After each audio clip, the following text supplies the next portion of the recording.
바로 그 조비 에비에이션의 비행 기록입니다. 그리고 이게 또 투자 심리에는 어떤 영향을 미치는지 그냥 숫자만 보는 게 아니라 그 너머의 의미, 또 때로는 좀 이상해 보이는 시장 심리까지 한번 들여다볼게요. 조비가 지금 어디쯤 와 있는지, 또 이런 혁신 기업을 볼 때 우리가 어떤 관점을 가져야 할지 같이 알아보는 시간이 되면 좋겠습니다. 바로 시작해 볼까요? 네, 좋습니다. 아주 시의적절한 주제라고 생각합니다.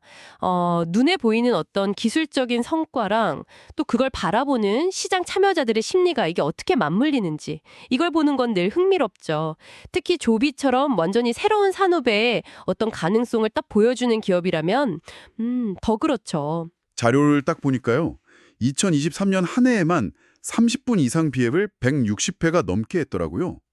누적 비행 거리가 4만 마일. 이게 킬로미터로 하면 한 6만 4천 킬로미터. 와, 그것도 미국에서만 한 게 아니라 일본, 한국, UAE까지. 총 4개국에서요. 이 숫자가 정말 대단한데 이게 그냥 많이 날았네? 그 이상의 의미가 있는 거겠죠. 그냥 기록 자령이 아니라면 이 숫자 뒤에 숨은 진짜 의미 뭘까요? 네, 정확히 보셨습니다. 이 기록들은 뭐랄까 여러 층의 의미를 가지고 있어요. 첫째로는 2009년에 회사가 처음 세워진 이후로 계속 얘기했던 도심 항공 모빌리티, UAM 있잖아요. 이게 이제 단순한 아이디어나 뭐 실험실 수준이 아니라 진짜 현실적으로 운영이 가능한 단계구나. 이걸 보여주는 강력한 신호라고 할 수 있습니다. 그러니까 많은 경쟁 스타트업들이 아직 넘지 못하고 있는 어떤 기술적인 허들, 또 운영상의 제약, 이런 것들을 조비는 넘어서고 있다. 이걸 보여주는 구체적인 증거인 거죠. 듣고 보니 그러네요. 보통 다른 회사들 소식 보면 뭐 10분, 15분 이렇게 짧게 시연 비행했다 이런 얘기가 많은데 조비는 30분 이상 비행이 대부분이고 심지어 1시간 넘는 기록도 있다니 이게 단순히 그냥 오래 난다는 거 말고 다른 의미가 있을까요? 뭐랄까 마라톤 선수가 단거리 선수랑은 다른 능력을 보여주는 것처럼요. 아주 비유가 좋습니다. 바로 그 지점이 두 번째 핵심인데요. 바로 안전성과 신뢰성 데이터를 확보했다는 점입니다. 항공산업은 뭐니 해도 안전이잖아요.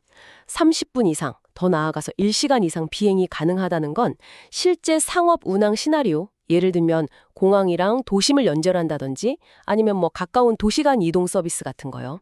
이런데 꼭 필요한 배터리 성능이나 기체의 안정성, 이런 걸 이제 실제 데이터로 보여주고 있다는 겁니다. 이게 경쟁사들하고 확실히 차별화되는 아주 강력한 신뢰의 근거가 되는 거죠. 네네.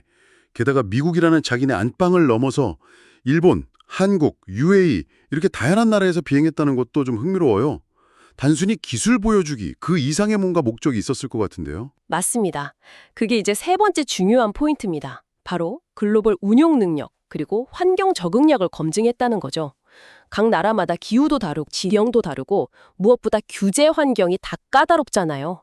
이런 다양한 환경 속에서 성공적으로 비행했다는 건 조비의 기술이 뭐 특정 조건에서만 되는 게 아니다. 범용성이 있다. 이걸 보여주는 거고요. 또 현지 파트너들과 협력해서 실제 운영을 준비할 능력이 있다. 이것도 보여주는 거죠.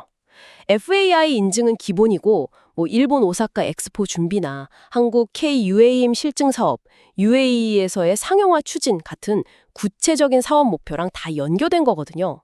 그러니까 실질적인 신뢰 자산을 차곡차곡 쌓고 있는 겁니다. 그렇다면 이렇게 쌓인 방대한 비행 데이터가 결국에는 규제 당국, FAA 같은 곳에 승인을 얻는데도 엄청 중요하겠네요. 말 그대로 이거 보세요. 우린 이만큼 안전하게 날았습니다. 하는 증거가 되는 셈이니까요. 정확합니다. 규제기관들은 실험실 데이터보다 실제 운행 기록을 훨씬 중요하게 여깁니다.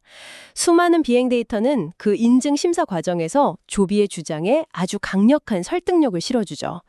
그리고 이게 결국 상용화까지 걸리는 시간을 단축시킬 수 있는 핵심적인 동력이 될 수 있습니다. 마지막으로 투자자 관점에서도 이게 의미가 커요. 아직 매출도 없는데 괜찮을까? 하는 그런 성장주에 대한 불안감 대신에 눈에 딱 보이는 기술적인 성숙도, 상용화 가능성, 이런 구체적인 자산을 제시하는 거니까요. 주가가 단기적으로야 흔들릴 수 있겠지만 장기적인 가치를 평가할 수 있는 어떤 객관적인 기준점, 이걸 제공하는 셈입니다. 그런데 여기서 되게 재미있는 지점이 나와요. 이렇게 명백하게 기술이 발전하고 있고 구체적인 데이터가 쌓이고 있는데도 자료에서는 시장의 평가는 종종 투자 심리에 크게 좌우된다 이렇게 지적하거든요. 예를 들어 주가가 낮을 때는 사람들이 무서워서 외면하다가 오히려 가격이 오르면 그때 막 따라서 사려고 하는 경향이 있다는 거죠.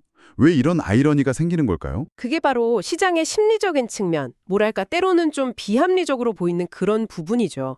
앙드레 코스톨란이라는 유명한 투자자가 지적했듯이 많은 투자자들이 소신과 인내심이 부족하다. 그래서 군중 심리에 쉽게 휩쓸린다는 겁니다.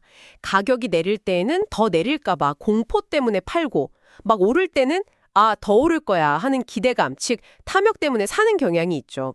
손실을 피하고 싶어하는 심리나 아니면 자기가 믿고 싶은 것만 찾아보려는 확증 편향 같은 그런 인지적인 편향들이 복합적으로 작용하기 때문이라고 볼 수 있습니다.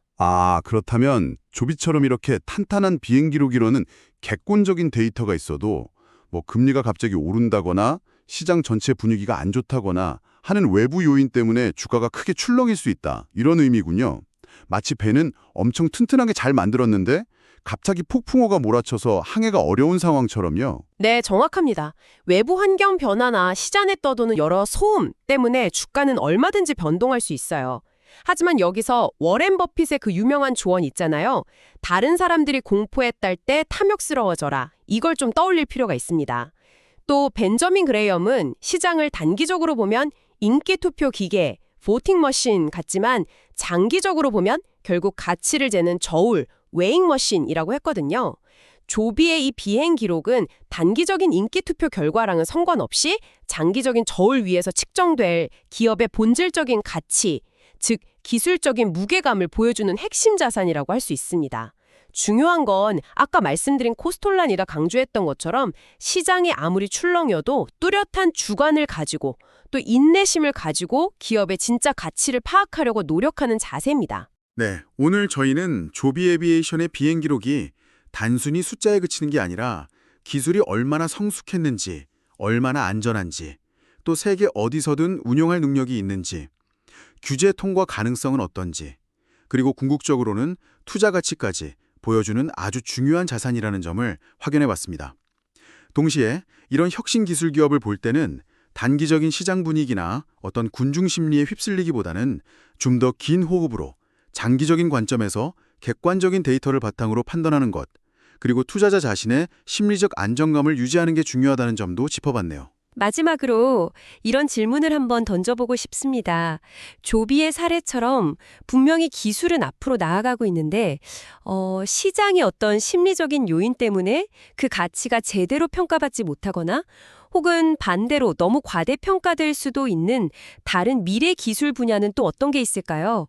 그리고 그런 분야의 잠재력을 우리가 평가할 때 어떻게 하면 객관적인 데이터와 우리 마음속에 있는 여러 심리적 편향 사이에서 좀 현명하게 균형을 잡을 수 있을지 한 번쯤 생각해 보시면 좋겠습니다.